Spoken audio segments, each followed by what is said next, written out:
Listo, Ian. Listo, ya estamos en Facebook. Muy buenas tardes a todos los que nos ven desde nuestras redes sociales en Facebook. Para nuestra siguiente ponencia tengo el honor de presentarles a un político con una trayectoria impecable, siendo diputado federal 2 veces y senador, ocupando el cargo de senador durante la 60ª, 61ª y 64ª legislatura del Senado. Fue presidente del CEN del Partido Acción Nacional en 2014. Y por si fuera poco, es nieto de Evaristo Madero González, hermano de Francisco I. Madero, héroe nacional mexicano. Dejo con ustedes al senador Gustavo Enrique Madero Muñoz.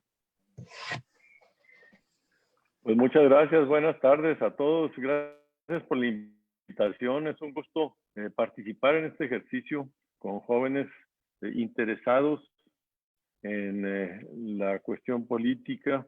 Hoy que la política está tan desprestigiada, hoy que la política huele mal y para los jóvenes pues prefieren mejor otras cosas que conocer, involucrarse o participar en la política. Por eso yo los felicito, porque tengo una pequeña presentación que me ayudaría un poco a estructurar las ideas y después entramos ya en un diálogo un poco más abierto, si me lo permiten. Esta es la presentación que yo tengo y que primero que nada agradecer a este Parlamento Juvenil Interuniversitario por esta invitación y felicitarlos mucho por este esfuerzo, por esta iniciativa. Miren, yo quiero empezar diciéndoles algo que estamos aquí en México. Ándale, ya se me atoró esto. Ahí está. En el mundo hay una fatiga democrática. Entiendan este concepto. La democracia ya está cascabeleando, ya no da resultados como antes. La gente está desesperada. Antes la gente todo lo que olía a democracia lo veía como algo bueno. Y hoy ya muchos prefieren el autoritarismo con tal de que les vaya bien, con tal de que se tomen buenas decisiones. Y esto es muy peligroso. Hay una crisis del sistema de los partidos tradicionales, los históricos. Y esto es en todo el mundo. Y por eso surgen lo que se llaman neopartidos o movimientos. Ya ni siquiera se les gusta llamarse partidos. Entonces, el Movimiento de Regeneración Nacional o partidos nuevos que no traen una carga histórica, ideológica, y nacen como un concepto nuevo que no trae desprestigio y entonces tratan de con eso conquistar espacios de poder. Esto es capitalizando un gran descontento que hay en el mundo hoy. Si ustedes prenden la tele, no importa de qué país, de qué canal, pues van a ver muchas manifestaciones en las calles. Ahorita está pues todo lo de la violencia en Estados Unidos por la muerte, el asesinato de un joven negro por parte de la policía en Estados Unidos ya ha generado una gran indignación y movilizaciones en muchas ciudades. Pero en muchos países está habiendo manifestaciones de inconformidad. Los chalecos amarillos en Francia, el Occupy Wall Street en Estados Unidos, o acuérdense los que tomaron la Plaza del Sol en Madrid, España, etcétera, ¿no? Esto es ya la normalidad, esto es algo que vivimos cotidianamente, una gran insatisfacción. Y yo digo, cuando yo era chavo, el pleito era entre capitalismo y comunismo, entre la propiedad de los medios de producción, si eran privados o del Estado. Y hoy ya no, hoy el pleito, el dilema, se vuelve un sentimiento de exclusión y es el conflicto entre privilegiados y excluidos, así lo pongo yo. Este conflicto entre la gente que no se siente tomada en cuenta, que no se siente incluida en los programas, en los beneficios, en las decisiones, en las oportunidades y que reclama precisamente un cambio para que la volteen a ver. Y en esta condición hay gobiernos populistas y autoritarios que capitalizan y ganan mucho terreno capitalizando este descontento. En el caso de nuestro país, donde estoy, en el caso de nuestro país, en México, pues votaron por el presidente Andrés Manuel López Obrador porque se presentó como un candidato antisistema. Él juntó a todos los demás partidos y les dijo, ustedes son la mafia del poder y nosotros vamos a trabajar primero por los pobres, por el bien de todos, primero los pobres. Y en esta elección, pues ganó de una manera muy, muy fuerte, con más del 53% de los votos. Y se queda al mismo tiempo de que gana, los partidos tradicionales quedan en la lona, quedan en el suelo. Todos los partidos históricos pues se hicieron chiquitos y muy atomizados. Esa es la realidad, de tal manera que en México tenemos una gran concentración de poder político en una sola fuerza política y más que nada en una sola persona, porque es un partido nuevo que creó esta persona, este presidente, y entonces todo gira en torno a una visión autocrática de un solo individuo que siente que defiende y que representa a todo el pueblo mexicano y que él toma las decisiones en nombre de este pueblo. Y ya lo dijo, es momento de definiciones. Los que están en contra de la transformación y los que están a favor. Ya dividió el país y esta es una característica de los populismos. Los populismos polarizan, dividen el mundo en dos, en buenos y en malos. Y obviamente el populista es el bueno de la película, el que defiende a los buenos contra los malos. Eso es lo que estamos viviendo en México. Por eso esta gráfica es para tratar de demostrar empíricamente, positivamente, con datos, lo que les estoy diciendo. Miren, en México había 3 grandes partidos tradicionales, el PRI, el PAN y el PRD. El PRI es la línea roja. Cada uno de estos son legislaturas que han venido cada 3 años, se renueva la Cámara de los Diputados. Y vemos que el PRI pues tenía aquí más de 320 diputados y luego fue bajando hasta llegar a 105 y luego volvió a subir y ahorita cayó. El PAN también ahí se la llevaba y el PRD. Si yo sumo estos 3 grandes partidos, es la línea punteada de arriba. Lo que quiero tratar de demostrar con esto es que hasta hace 5 años, estos 3 grandes partidos representaron siempre el 60% de todos los escaños, de todas las curules de la Cámara de Diputados. Sin embargo, a partir del 2015 y sobre todo en 2018, se viene una debacle y el partido de Morena suma ya solito 260 diputados y todos los partidos tradicionales juntos llegan solamente a representar 136 diputados de 500, aquí tenemos 500 diputados. Entonces, esto es una evidencia, una fotografía de cómo está habiendo este cambio, esta implosión, este deterioro de los partidos tradicionales y el surgimiento de movimientos o partidos nuevos que capitalizan este descontento. Ahí estamos ahorita en México. Y en esto, pues es lo mismo, lo que les di ahorita es, como diputados, esto es las elecciones presidenciales. Aquí tenemos que desde 1976, antes que el PRI se las llevaba de todas, pues el presidente López Portillo ganó con el 93.5%, porque nomás fue solo, no tuvo opositores. Después vino Miguel de la Madrid Hurtado, que obtuvo el 74%, Carlos Salinas de Gortari, que obtuvo el 48.9%, Ernesto Zedillo Ponce de León, 48.7%, y aquí el PRI pierde la presidencia cuando Vicente Fox Quesada gana con el 42.5%, Felipe Calderón Hinojosa con el 35.9%, unas décimas arriba que Andrés Manuel López Obrador, y que fue el gran conflicto postelectoral por estos vatos que nunca reconocieron el triunfo y que dijeron que fue un megafraude. Y esto pues partió al país y desde ahí se cimbró y empezó a reconvertirse el proyecto del presidente Andrés Manuel, saliéndose del PRD y construyendo su propio partido político. Él todavía compitió contra Enrique Peña Nieto, y Enrique Peña Nieto gana con el 39.6%, pero ya después, cuando va solo con su propio partido, obtiene el 53%. Si ustedes se fijan, pues esto es mayor a todos los 1, 2, 3, 4, 5. En 30 años no habíamos tenido un presidente que tuviera tantos votos.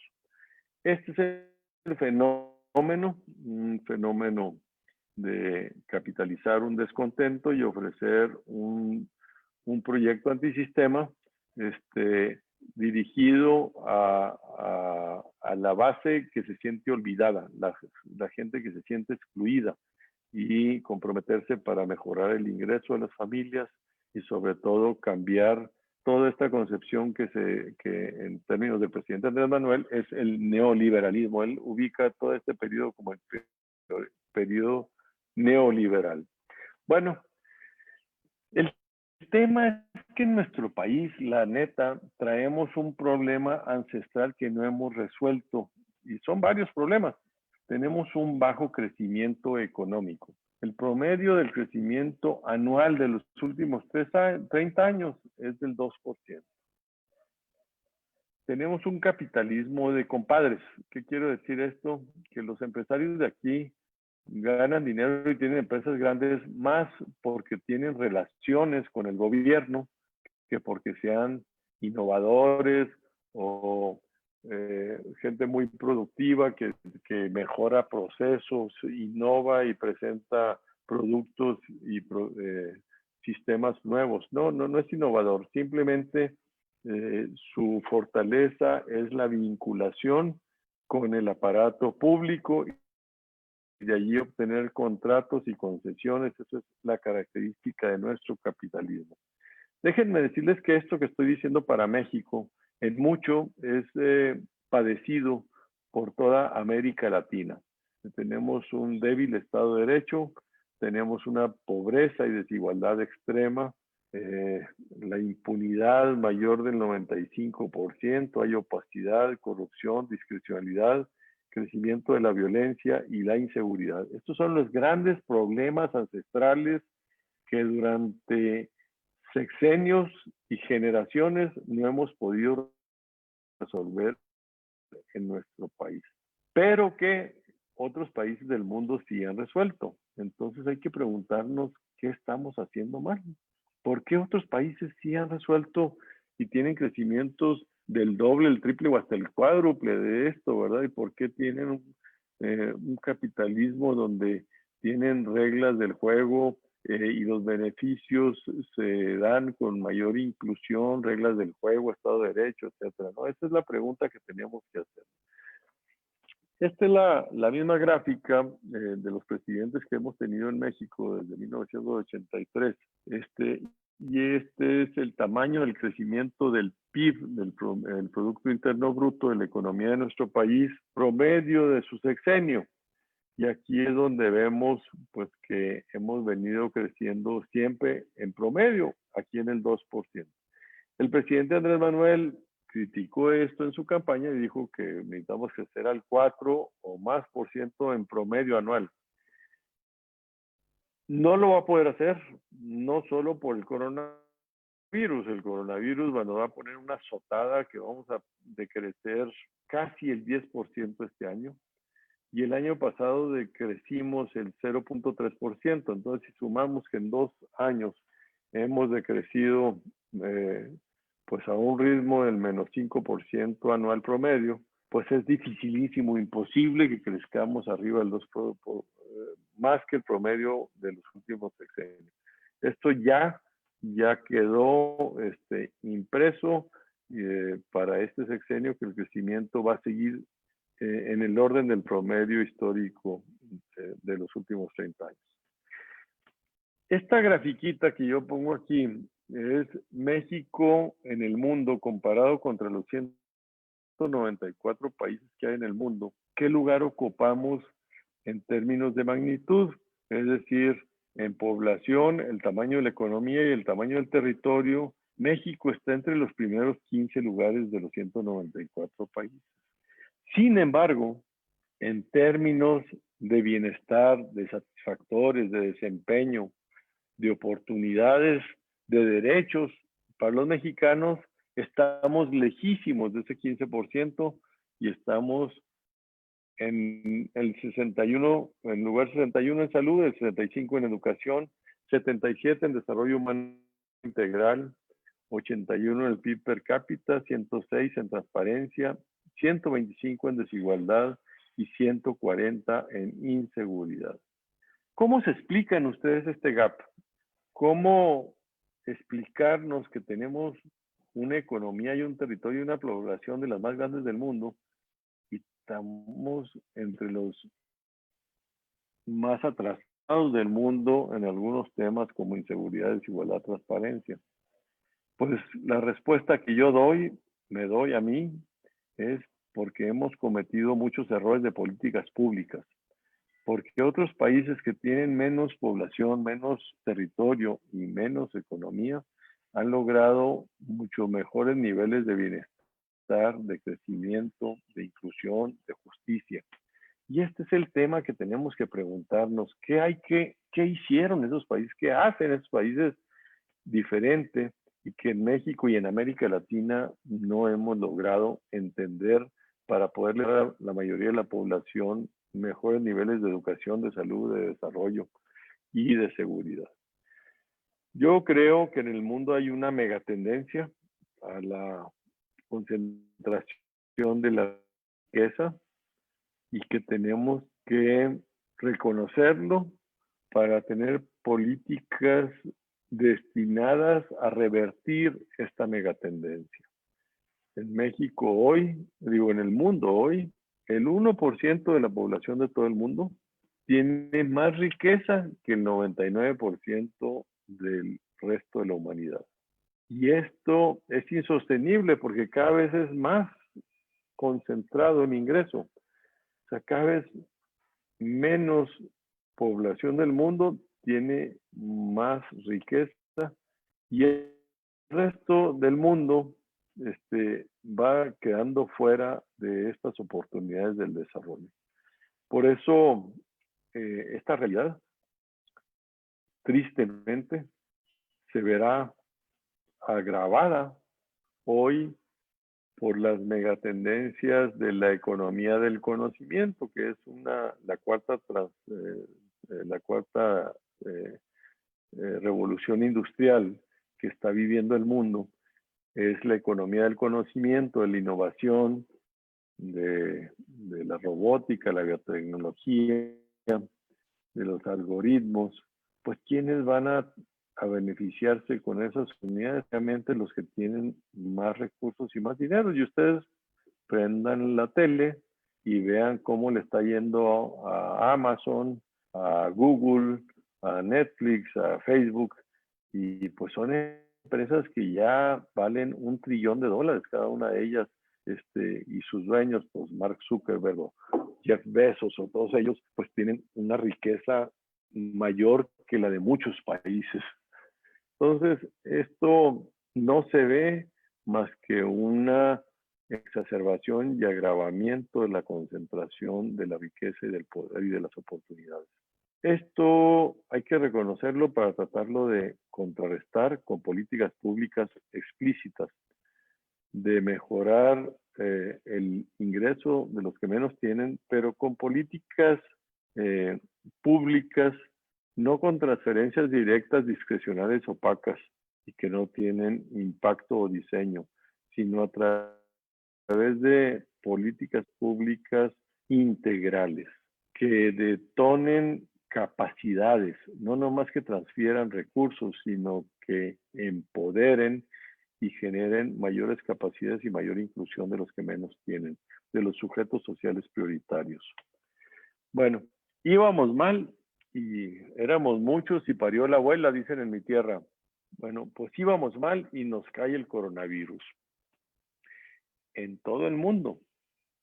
Y el coronavirus pues es una enfermedad, ¿no? Digo, es una pandemia de un virus nuevo que nadie conoce, que no tiene cura y es altamente infeccioso, aunque tiene una mortandad más o menos del 4% de los contagiados, y sobre todo de personas que tienen una comorbilidad o son adultos mayores o tienen alguna deficiencia respiratoria o cardíaca o inmunodepresiva.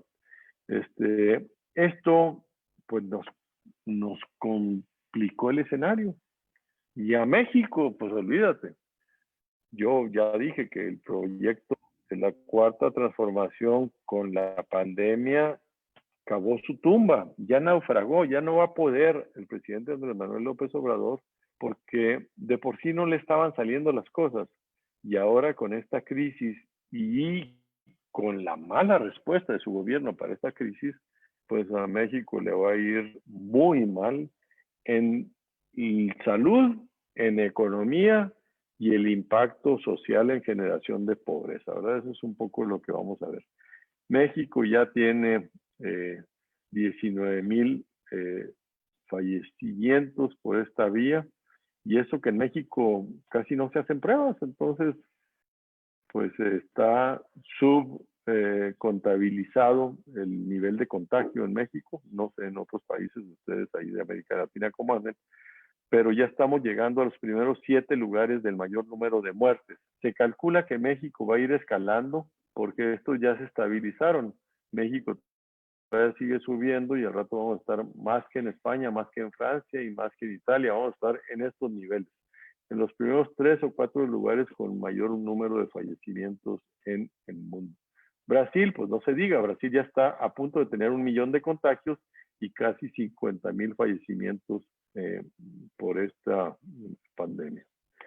Bueno, los países, los gobiernos han actuado de manera diferente, y algunos han solicitado deuda, solicitado déficit o hecho programas emergentes para apoyar a las personas, a las familias, para enfrentar la caída de los ingresos, la pérdida de empleos, la quiebra, y nuestro país, México, dijo que no, que él no quería, que se le hacía, que era corrupción apoyar empresas, que él nomás quería seguir apoyando a la gente, pues de la manera tradicional, con las transferencias directas de sus programas del sexenio, que se llama Jóvenes Construyendo el Futuro, Sembrando Vida, las becas Benito Juárez, adultos mayores, personas con discapacidad. Algunos de estos programas ya venían desde antes de otras administraciones, y otras él las reconvirtió para hacerlos transferencias directas y no apoyos institucionales, sino monetarios. Y entonces esto es lo que está haciendo que nuestro país destaque por la falta de recursos que el gobierno va a destinar a apoyo solidario a las familias y a las empresas. Y nosotros queremos que se discuta en el Congreso una ley de emergencia económica, porque no puede ser posible que en todos los países del mundo se han hecho modificaciones a los presupuestos y a las leyes para atender la emergencia, y aquí se quiere seguir como si no hubiera necesidad de modificarlo. El PAN propone, por ejemplo, que se pospongan algunos proyectos que ahorita no van a ser importantes, como el aeropuerto nuevo de Santa Lucía.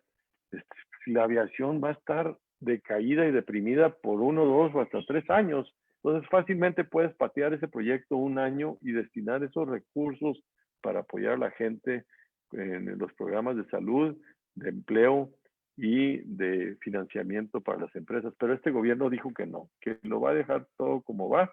Sigue Santa Lucía, sigue el Tren Maya, sigue Dos Bocas, sigue business as usual, como si no hubiera una pandemia y una megacrisis. Esto nos va a salir muy caro. En otros países, pues se han tomado programas para apoyar a las personas, las empresas y de la política de financiamiento público. En México no. Y por eso también en nuestro nuestro país tenemos el índice de letalidad más grande. Ya esto ya subió, ya estamos arriba del 11% de todas las personas que se contagian. Más del 11% se muere. A ver, vamos a verlo aquí. Aquí tenemos de 159,000, 160,000 personas contagiadas, casi 20,000 fallecimientos.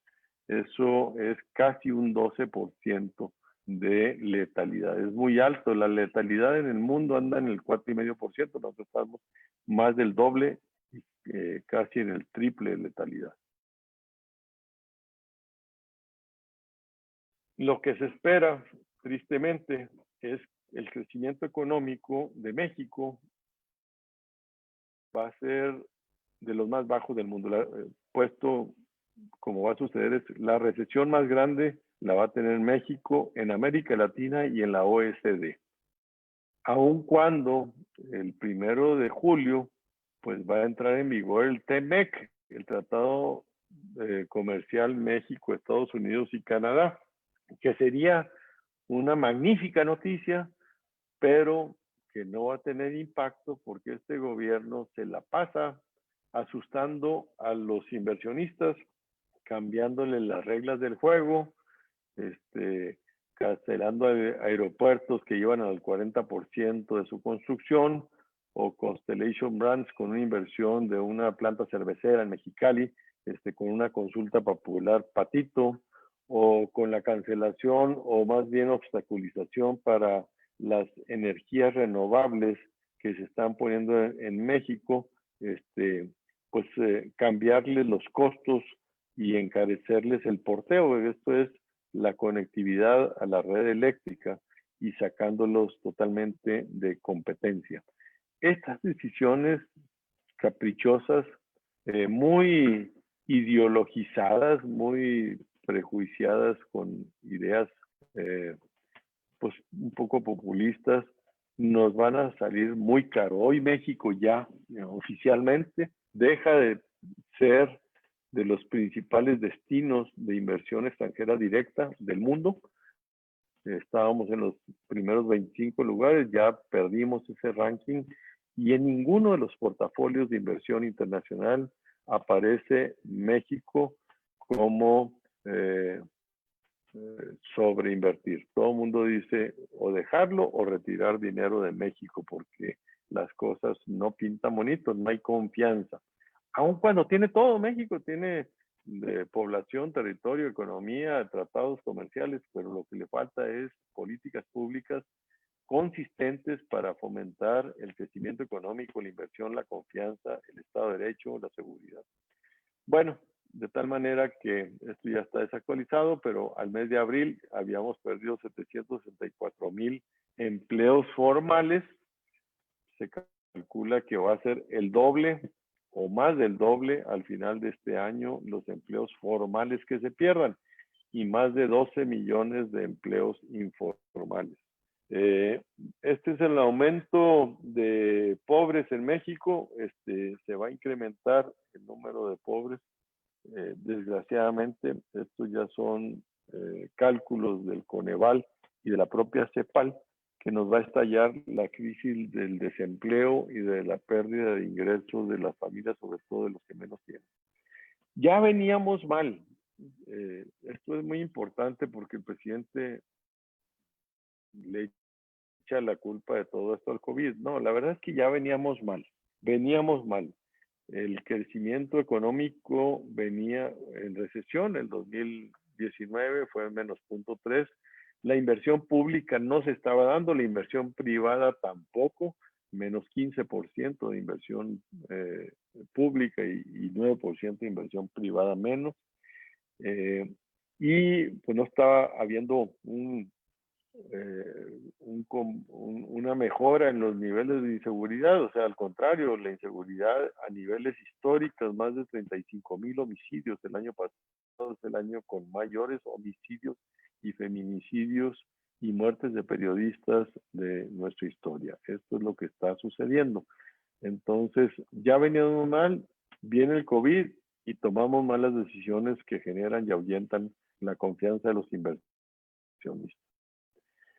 Por eso Pemex, que es nuestra empresa productiva del Estado, así se llama ahora, antes era una empresa paraestatal, monopólica, ha perdido el grado de inversión. El grado de inversión es cuando una calificadora de riesgo de estas internacionales, que por lo menos hay 3 muy famosas, Moody's, Standard & Poor's y Fitch Ratings, se dedican a calificar, calificar quiere decir qué tanta probabilidad tiene un emisor de deuda de pagarle al que le presta. Y pues si es muy alta la calidad, hasta calidad satisfactoria, se le llama grado de inversión. Pero cuando ya empieza a ser cuestionable o dudosa, se le llama que ya son bonos chatarra. México acaba de perder su calidad de confiable. Pemex, más bien Pemex, no México. Pemex debe 105 mil millones de dólares. Es la empresa que más debe del mundo y pierde esta calificación. Entonces se le va a encarecer mucho el financiamiento. Y esto va a tener una consecuencia para las finanzas públicas del gobierno el año que entra, que va a tener más costos de financiamiento y menos ingresos de la paraestatal. Y aparte vienen estas decisiones que les he comentado. Algunas de ellas son la suspensión de las pruebas críticas de los nuevos proyectos de energías renovables que afectan a estos 44 proyectos programados para operar en forma comercial en estos 2 años que vienen y afectando a más de 6.400 millones de dólares. Bueno, déjame ver. El tema es que como está avanzando todo esto, es que de manera inevitable el gobierno va a necesitar una reforma fiscal recaudatoria el próximo año. Las cuentas ya no le salen, ya se le acabaron las canicas y va a necesitar compensar la gran caída de ingresos presupuestales, fiscales y petroleros. El petróleo se cayó, el precio del petróleo, nosotros lo teníamos presupuestado a $49, ahorita no en 30, o sea, más de un 25% abajo, pero también lo que se cayó es la recaudación fiscal, porque la recesión genera menos utilidades y la gente cuando no hay utilidades no paga impuestos a las empresas. Entonces, el gobierno no va a tener canicas el año que entra y le va a urgir una reforma fiscal. Pero el que en México tenemos un sistema fiscal muy centralista. Es urgente que cuando se hable de este tema se tome en cuenta con mayor justicia cómo repartir los recursos en el país entre los estados y los municipios, porque hoy el 95% de todos los ingresos fiscales los recauda la federación. Y esto deja descobijados en cueros, pues, a los estados y a los municipios que viven con el Jesús en la boca porque no les alcanza y están ya muy endeudados y es un problema insostenible también las finanzas públicas de los estados y de los municipios.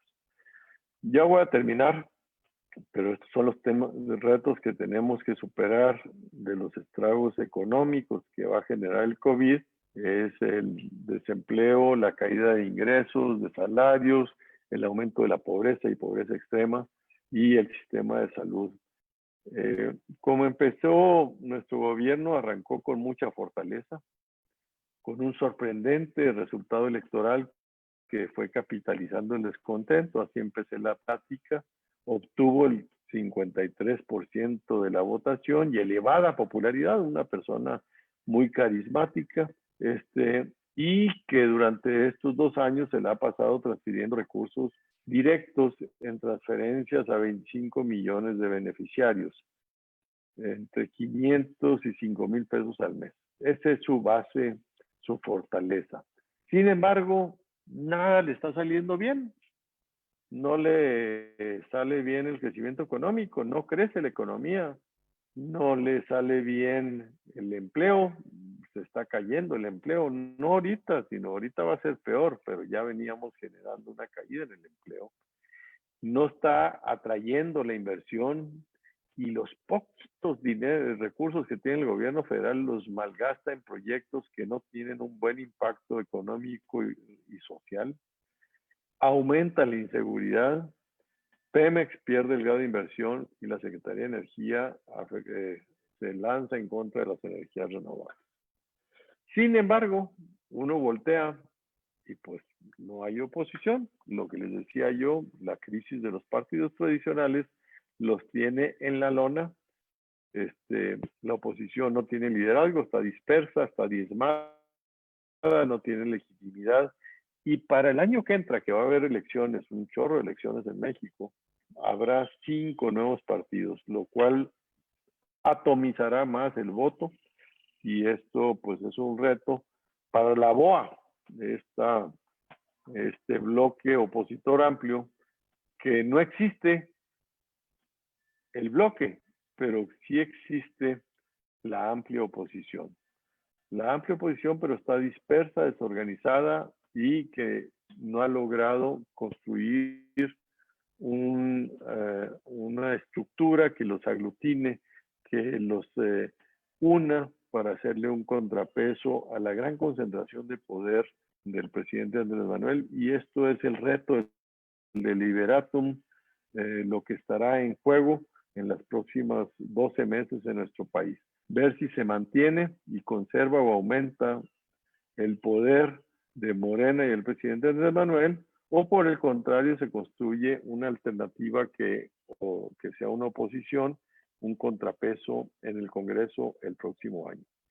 Hay un libro que les recomiendo yo mucho que se llama ¿Por qué fracasan los países?, de Daron Acemoglu, y hace un análisis de América Latina contra Estados Unidos y ve y explica por muchos motivos y razones por qué ahí está Siri que quiere participar también, pero cállese Siri.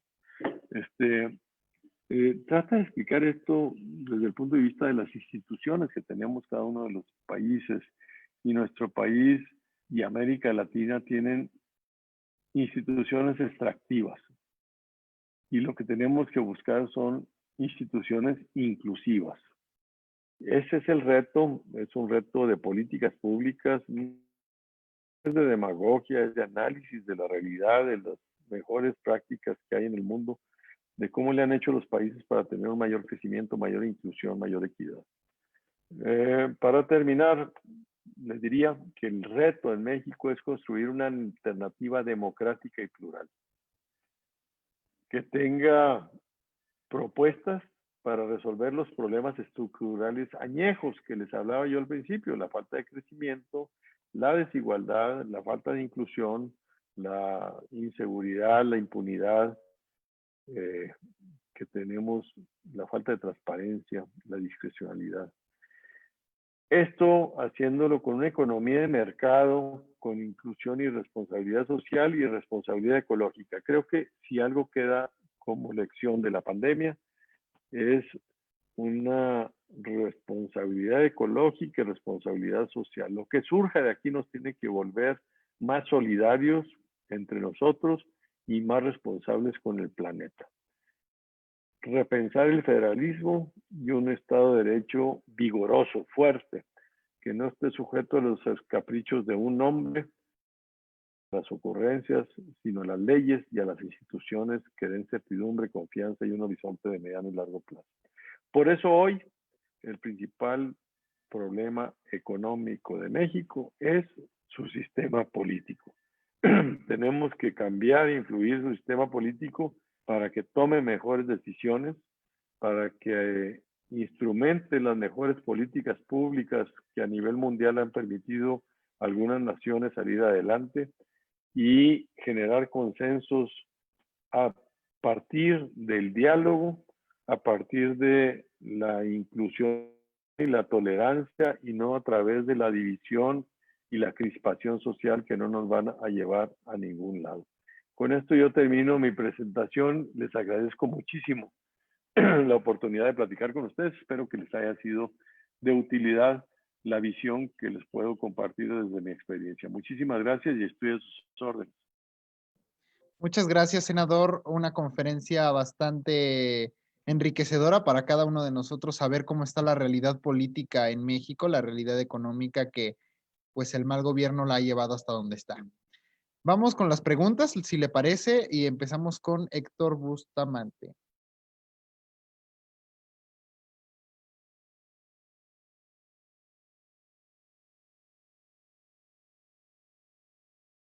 Listo, Héctor.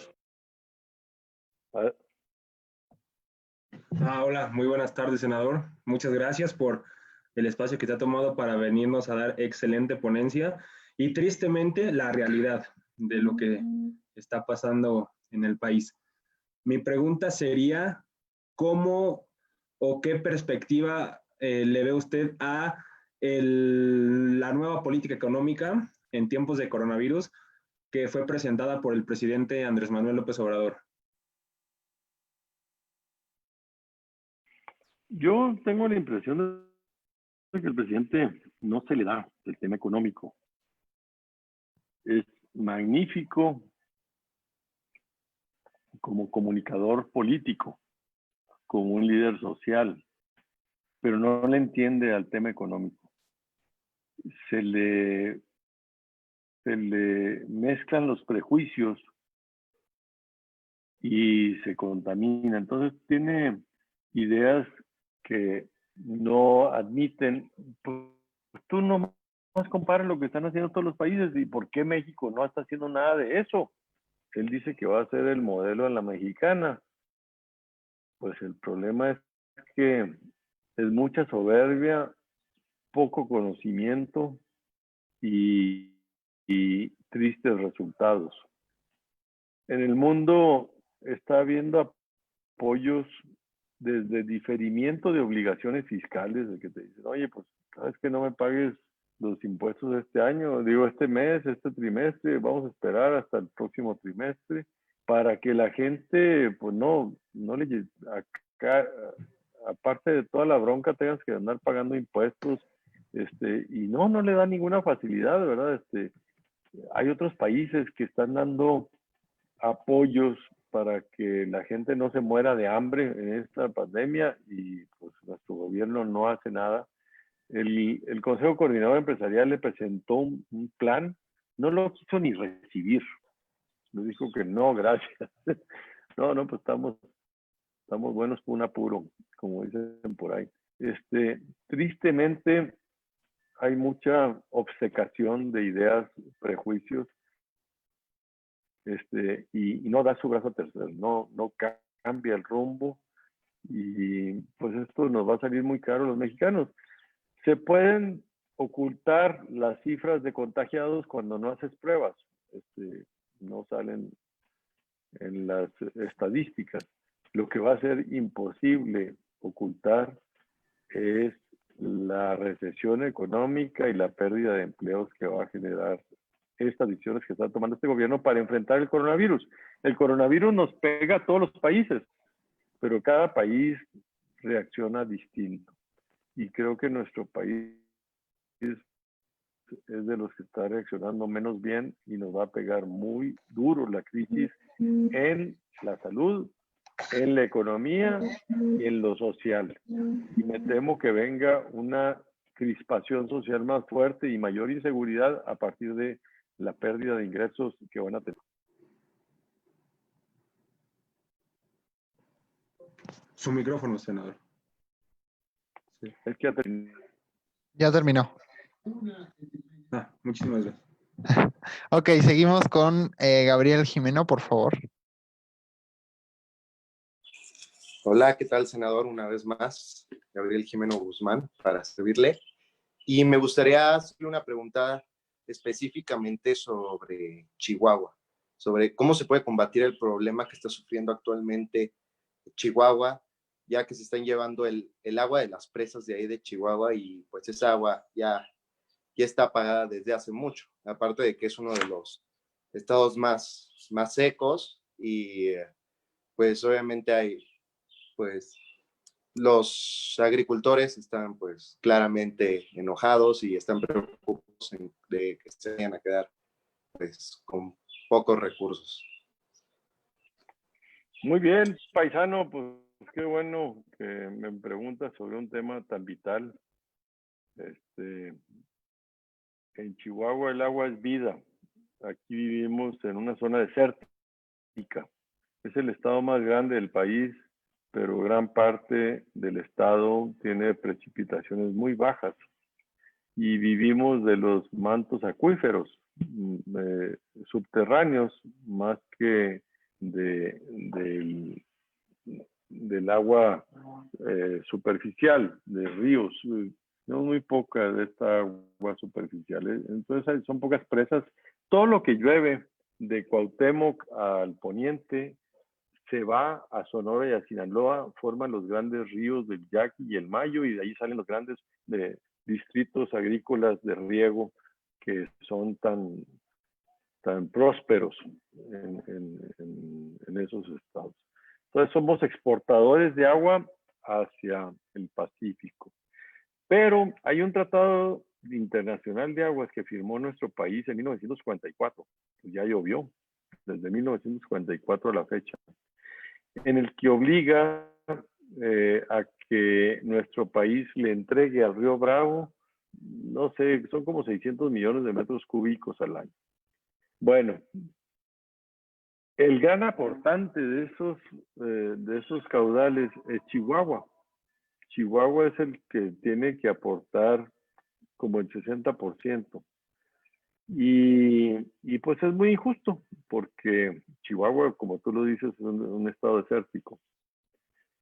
Como país se negoció este tratado en 1944 porque Estados Unidos le entrega a México casi el triple del agua que nosotros le entregamos al río Bravo, pero nos le entrega por el río Colorado, beneficiando básicamente a Baja California y a Sonora. Entonces, todos estos años se ha venido cumpliendo el tratado, siempre se ha venido entregando, pero lo que se pide es que se haga siempre garantizando el agrícola de los productores y no se ponga en riesgo pues la fuente de trabajo y de vida de los agricultores. Y este gobierno lo ha hecho de una manera muy unilateral y autoritaria y torpe.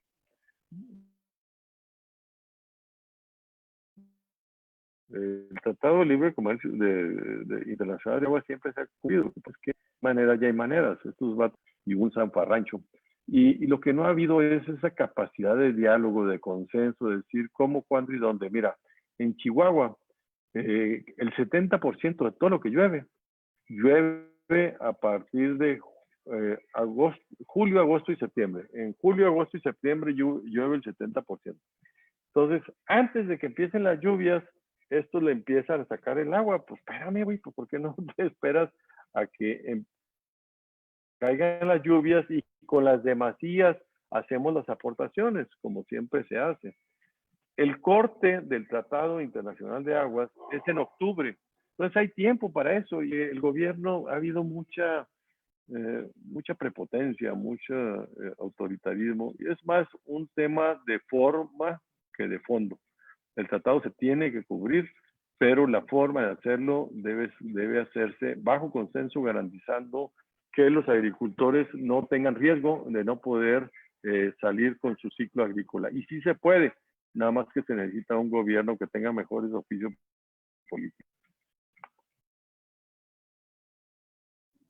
Muchas gracias, senador. Y sí, de hecho, agrego un pequeño comentario que una de mis primas igual me había comentado que, pues, igual que ahí bajita la mano, acaban de igual de, pues, secar prácticamente una presa de ahí también. Pero pues sí, yo creo que lo que hace falta es una mejor logística, ¿no? Como dice usted. Ok, gracias, Gabriel, por tu pregunta. Continuamos con Brian Nava. Por favor, Brian. Buenas tardes, senador. Mi nombre es Brian Nava. Sin duda, una ponencia bastante interesante sobre todos estos puntos de crisis que tenemos en México.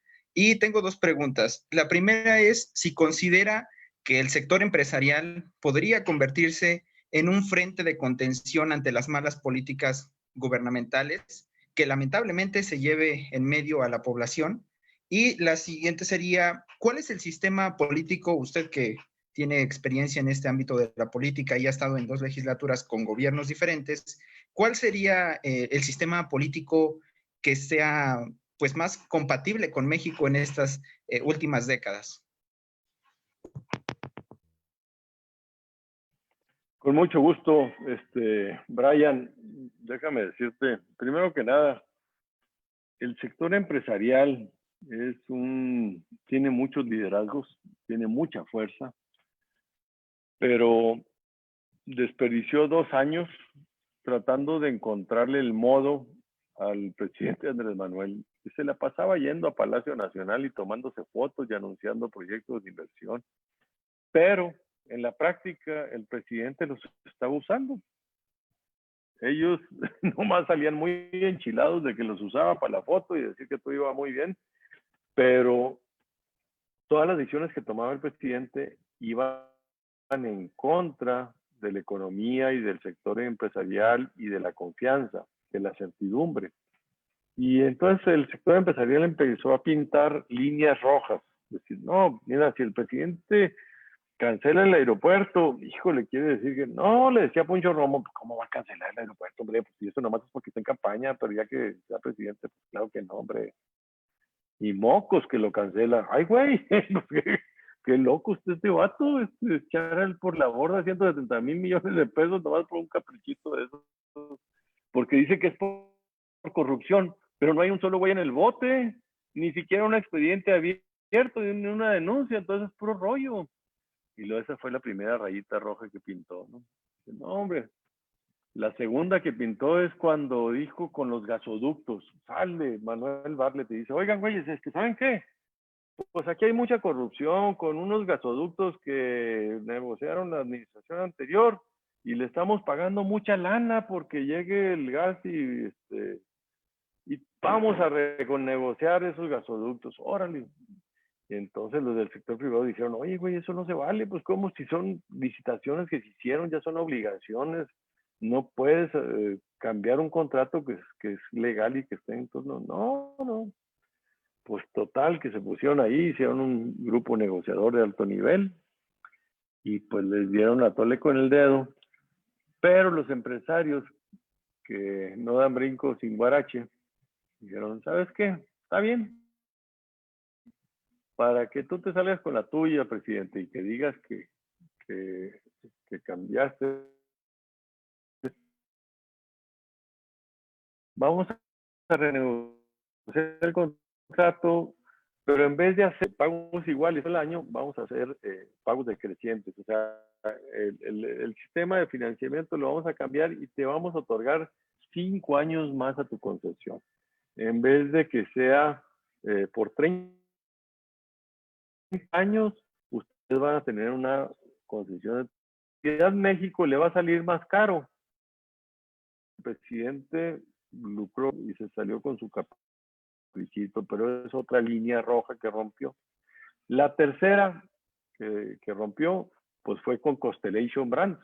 Oye, güey, pues ¿cómo te vas a atrever a una inversión que ya está muy avanzada, que porque una consulta popular de que si se está acabando el agua de Mexicali y no consume ni el medio 0.5% del agua de la ciudad, pues la cancela. Y ahora viene con las energías renovables. Los empresarios empezaron ya a caérseles el 20 y empiezan a tener foros y acciones y estar inquietos porque dicen, oye, si seguimos así nos va a ir de la fregada, no nomás a nosotros, a todo el país. Entonces los empresarios empiezan a ver un viraje un poco tarde, un poco tímido, pero ya empieza a haber esa toma de conciencia de que nomás lo están usando. ¿Cuál es el sistema político que para México pudiera ser más compatible? No me gustó el que me digas más compatible porque ahí sí ya me la ponen más difícil. Si me preguntaras, Brian, ¿cuál es el mejor sistema político que yo conozco y que habría que buscar caminar hacia allá? Sería un régimen parlamentario o semiparlamentario y con unas políticas económicas en donde hubiera una economía de mercado, pero con mayor responsabilidad social, donde se pagaran más impuestos, pero se dieran más beneficios a la gente y la gente sí tuviera garantizada la salud, la educación, la alimentación y la seguridad y no tuviera que batallar por eso. Ese es el sistema y sí se puede. Y por eso, aunque nos cueste mucho trabajo, hay que empezar a darle la vuelta al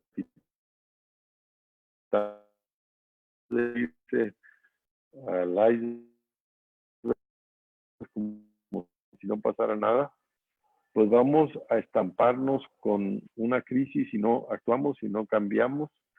Y hay que aprovechar esto para ver qué cambios más profundos necesita nuestro país, no solo para cambiar de gobierno, de partidos, sino sobre todo de políticas públicas que sí logren resolver los grandes problemas que tiene nuestro país. Muchas gracias y pues magnífica respuesta. Sin duda coincidimos en muchos puntos ante una situación tan catastrófica. Muchas gracias, Brian. Pásela bonito, échale ganas. Bueno, senador, tenemos muchas más preguntas, pero primero me gustaría preguntarle acerca de su tiempo. ¿Cómo vamos de tiempo con usted? ¿Podemos seguir? Se me agotó el cassette, se me acabó el 20. Tengo un compromiso ahorita a las 7 y ya estoy un poco, es que me habían dicho que eran 45 minutos. Te pido una disculpa por No, esta no se preocupe, falta, precisamente para eso hacemos estas pausas cuando las preguntas han sido muchas. Pues, senador, a nombre del Parlamento Juvenil Interuniversitario de México, queremos darle muchas gracias por estar con nosotros, por habernos dado esta conferencia y respondido a nuestras preguntas de una manera excelente y, como diría Brian, donde concordamos con muchos puntos, ¿no? Muchas gracias, senador. En verdad ha sido un placer tenerlo. Igualmente, muchas felicidades. Gracias por la oportunidad, por la invitación. Los felicito. Ya está mi perrita aquí ladrando. Es la que me defiende. Y los felicito. México es un gran país. América Latina es un hermoso continente, pero tenemos que hacer la tarea. Hay que tomar las mejores decisiones, tener los mejores gobiernos, pero sobre todo las mejores políticas públicas. Hay que analizar en el mundo cuáles fueron esas mejores políticas públicas y traerlas y implantarlas aquí en nuestro país. Muchas gracias y echarle muchas ganas. Felicidades. Muchísimas Gracias, gracias, senador. senador. Hasta luego. Gracias. Muchas gracias, pariente. Hasta luego, pariente. Nos vemos. No. Hasta luego, senador.